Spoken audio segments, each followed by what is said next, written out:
Hello, thank you for taking time to watch this webinar today.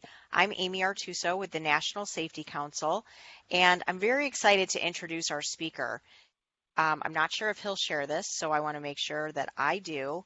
Captain Randy Chabra from Austin Travis County EMS in Texas is going to talk to us today about the benefits of using the National Digital Car Seat Check Form. A few years ago, Randy presented at the Kids in Motion National Child Passenger Safety Conference about a digital check form his team was using locally.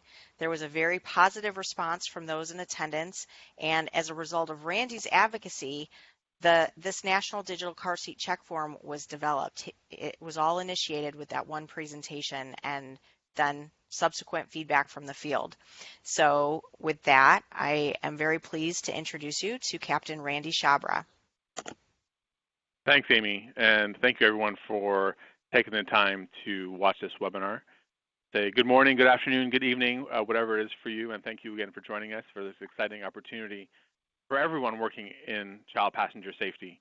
As many of you know, last year we launched a new initiative where child passenger safety technicians could access a child passenger safety check form that is a digital and online. This opportunity allows for expanded access to data that has been collected for years, but also so much more. Over the next hour, we will discuss the advantages of deploying a digital process with data capture in child passenger safety, as well as provide insight to the National Digital Car Seat Check Form. At the end, we will have time, you can submit your questions to a link or survey or an email that will be posted on the final slide. During this webinar, we will explore the history of child passenger safety data collection to try and understand how we got to where we are today. Understand how the National Digital Car Seat Check Form was developed. We're going to discuss many of the benefits associated with implementation of the digital process into your child passenger safety program, as well as understand the opportunities that a digital process will provide you with reporting, as well as evaluating your program and its impact on your community. As Amy mentioned, my name is Randy Chabra. I'm a captain with Austin Travis County EMS. I oversee our injury prevention programs in Austin, Texas, and I've been able to implement a digital process within our programs. I've been fortunate to be able to work with the National Safety Council as we've developed the National Digital Car Seat Check Form. NHTSA, through the National Center of Statistics and Analysis, collects child restraint system data in its crash investigation-based data system, and has done so since the inception of the National Automotive Sampling System program in 1979. In 1985, the data collection was expanded to include vehicle information, as well as orientation and child restraint system features. The presence of an occupied child restraint system in a vehicle in a crash and the type of usage of an internal harness have been collected since 1988. And in 2002, the data set was greatly expanded to include many more features of how the child restraint system was being used. This included specifics like belt route, car seat model name and manufacture date, as well as seatbelt and latch information. The final update to the crash investigation sampling system was done in 2017, where updates were provided due to the consolidation of child restraint systems manufacturers. This system also updated refined definitions of items like locking clips to account for lock-off features within the child restraint system. A full report can be seen at the source link at the bottom of the slide, and I highly recommend people look at that to better understand how this data is collected and used. But all that data is crash data, so it is data after a crash has already occurred. So beyond crash data, programs have historically captured additional information around child passenger safety. Around classes or community seat check events, child passenger safety technicians have completed thousands of forms capturing child restraint information. These check forms are full of valuable information and typically will capture child restraint use upon arrival or before a class, findings of any misuse that may be occurring, as well as information of how families and caregivers have used their child restraint after an event or educational session. This data has traditionally,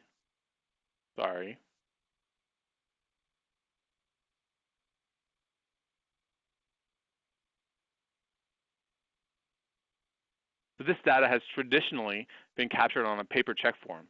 These forms have tremendous amount of valuable data, but can be difficult to translate into measurable outcomes due to the extensive time required to extract the data. Due to the difficulties and required time constraints, many programs will fall back on reporting outputs like people educated and or child restraints checked, or child restraints distributed. Much of the valuable data that gets collected will end up in a file cabinet and never analyzed. Struggling with these exact issues with our own programs here in Texas, we knew we needed something better that will allow us both the ability to capture and analyze the data we were collecting without taking up so much time that it reduced our ability to actually serve our community.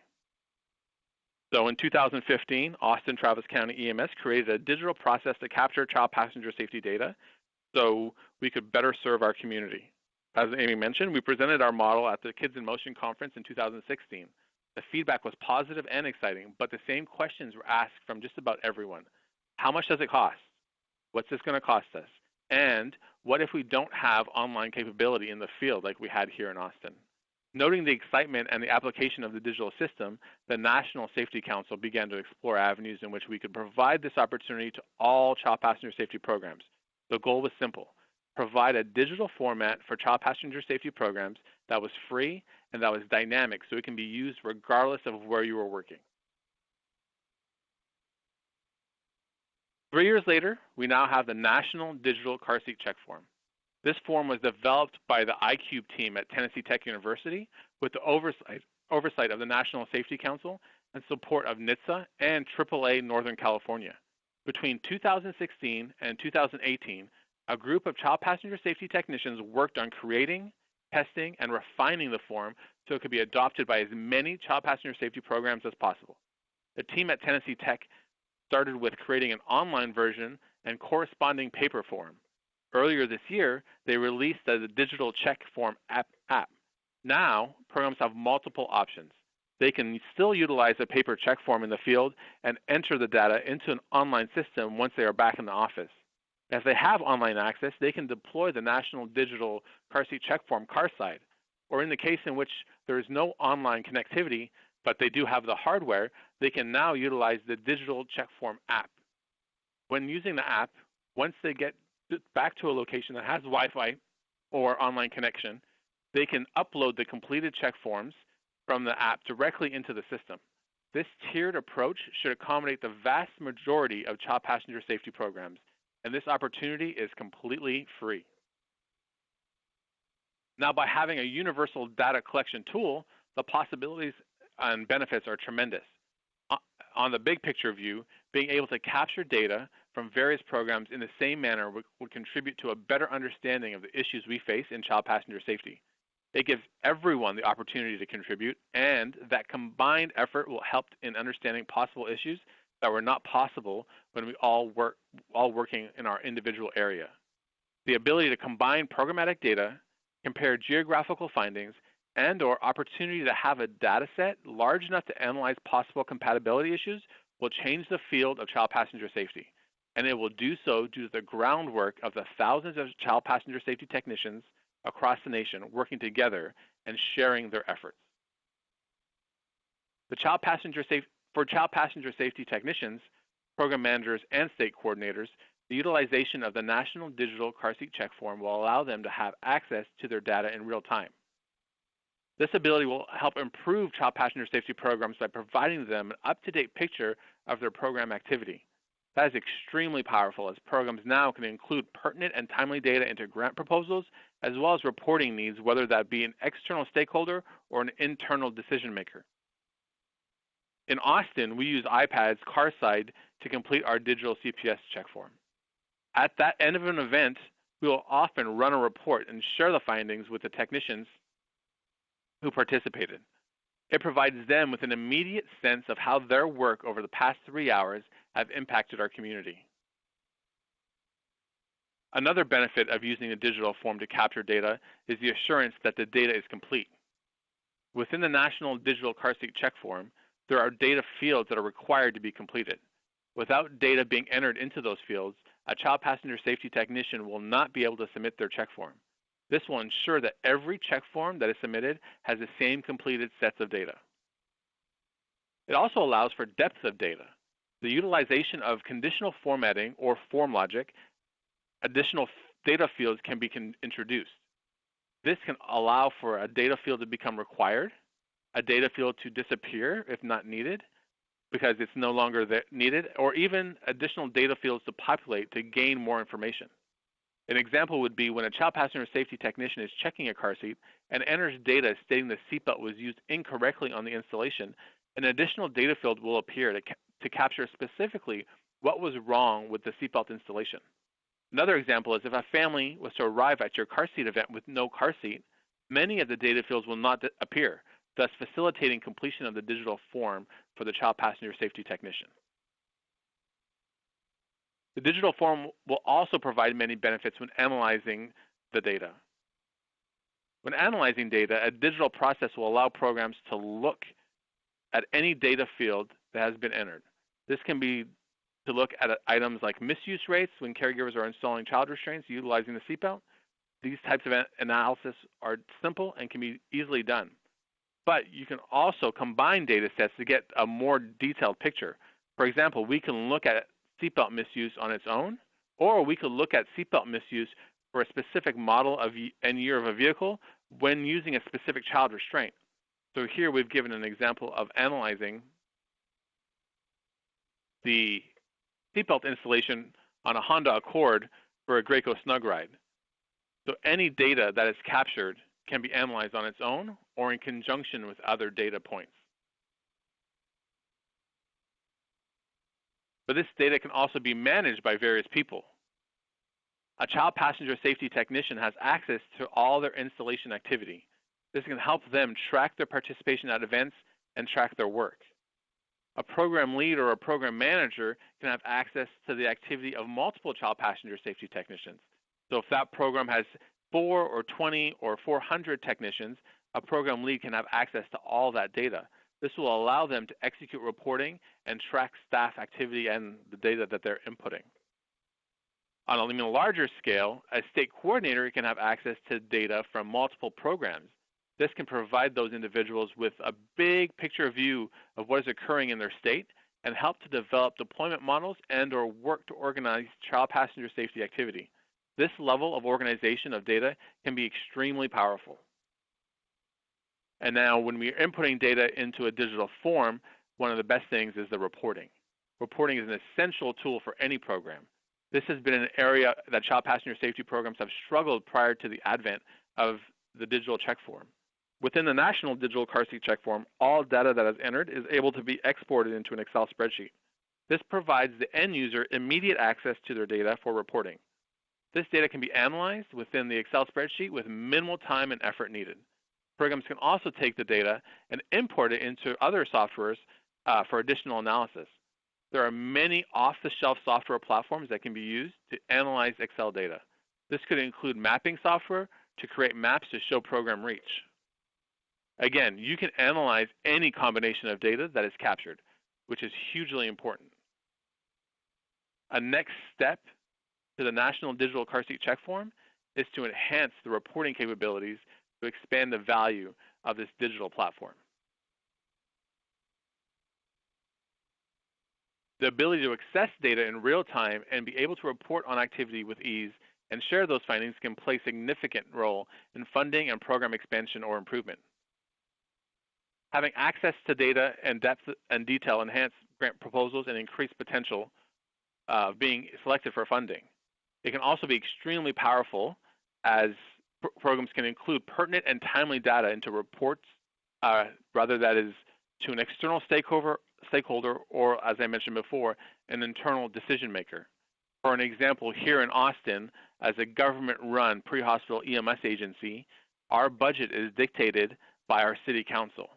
Our city council members have districts. We went ahead and mapped all our activity for a certain time period and included it on a map of their district. So not only did the city council know that, for example, maybe we did 1,000 car seats, but they knew the big picture, the 1,000 car seats, but they also knew exactly what activity was occurring in their specific district. Sometimes having that ability to provide information in a way that the other person can better hear it is more powerful and will get you better outcomes. But this data can be used for internal improvements as well. By being able to analyze your program activity, managers can gain insight on the work of their child passenger safety technicians. Example, here in Austin, we noticed that routinely families were leaving our events with a car seat in one of the outboard positions, almost 70% of the time. We took that finding and had conversations with our child passenger safety technicians to ensure that they were aware, as well as provide them the tools to assist when educating families with regard to selecting a location for installation. We also created CEU sessions based on top misuse items that we were finding within our community at our events.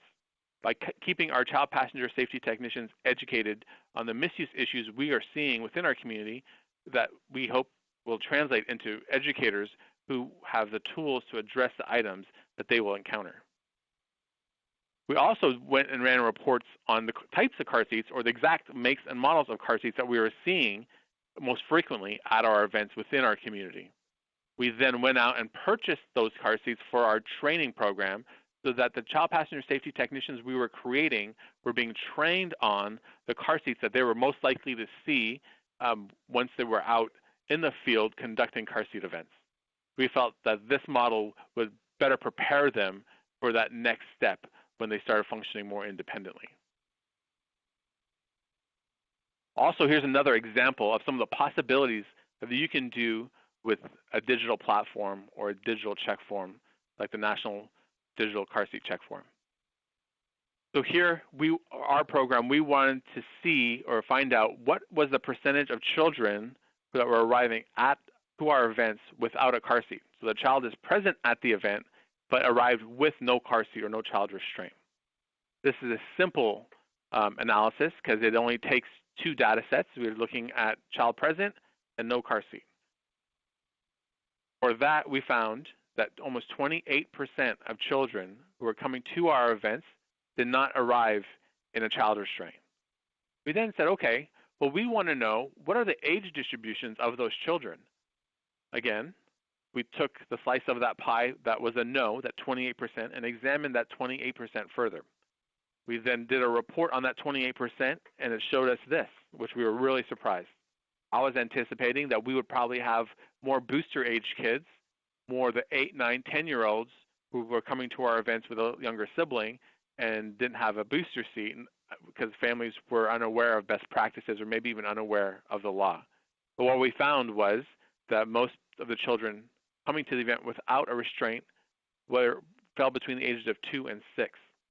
Knowing this, now we can better prepare when we go to purchase our seats for distribution, we now can ensure that we have a larger amount of those seats that are needed for that age group. But we want to take it a step further. Now we know the percentage, now we know their age, but we want to know also where do these children live? And so we took the data from these kids that were unrestrained and mapped them. And so here you can see here the hot spots of our areas of where children live and are showing up to our events with no child restraint. We know that some of these areas are low-income areas. One of the big hot spot in the middle of the screen is actually an area where we have significant refugee population. And so by finding out this information, now we can direct our model of deployment to make sure we have events in that area. We can deploy our marketing in a certain way. We can start partnering with churches, schools, rec centers, different things in those communities to make sure the word gets out that our program is available and that we can connect with the families that we have identified that have the need. We even partnered with the Texas Refugee Center, which is in that area, to help us with some of the language barriers that we faced dealing with some of the refugees that were coming into our community. That is some of the depth and the level that you can take to your program once you transition to a digital platform. It's extremely powerful and it's extremely exciting. And I think the future for child passenger safety is extremely exciting as well. So the National Digital Car Seat Check Form will continue to be maintained by National Safety Council with assistance from the National Child Passenger Safety Board. Similar to the National Child Passenger Safety Certification course, the National Child Passenger Safety Board will provide insights and recommendations for the National Digital Car Seat Check Form back to the NSC as we receive feedback from users in the field. So again, it's going to be ground level technicians making the impact, providing the feedback, and the board will then absorb that and translate that back for future evolutions or improvements to the system, because it's going to take all of us to keep this moving forward and to keep it at this high level of performance. The program partners for this are, as we mentioned before, we have the National Safety Council, we have NHTSA, who strongly supports it, as well as AAA Northern California, and then the team over at Tennessee Tech University, the iCube team, who are absolutely fantastic, who are continually working on this, building it out, making it better, so that we have a better end product for our child passenger safety technicians to go out and serve their respective communities and be able to analyze their efforts in a timely and effective manner. So in conclusion, this all started with the goal of having a universal digital child passenger safety check form that could be accessible to all child passenger safety technicians. We wanted it to be free, and we needed to address the issue of connectivity, because we all know we don't work in urban areas, and so still sometimes there can be issues if the model required online access. Through National Safety Council's efforts, partnership with iCube at Tennessee Tech University, we have managed to accomplish that goal, with the end result being this great, fantastic additional tool for the field of child passenger safety, this ability now to standardize data collection across the whole entire platform of child passenger safety for whoever wants to take advantage of this opportunity. And this opportunity is accessible for all child passenger safety technicians, regardless of who you work with and where you're working. So in close, if you have not checked out the form, we highly recommend and encourage you to go to carseatcheckform.org. You can click the link, or you can just type it into your browser, go and create an account. The instructions are on there, and so that you can go in there and see how this form has the potential to change and improve your program. If you want more information, please email us, and we'll set up an orientation for you and answer any questions, or you can email questions directly to our email at which is training@carseatcheckform.org. So again, thank you all for taking the time to listen to this webinar. I look forward to seeing all the questions and everyone signing up, and I really believe together we're going to move child passenger safety far, far beyond, so that we can better serve our communities and take care of the children within those communities. Thank you again. Thank you, Randy.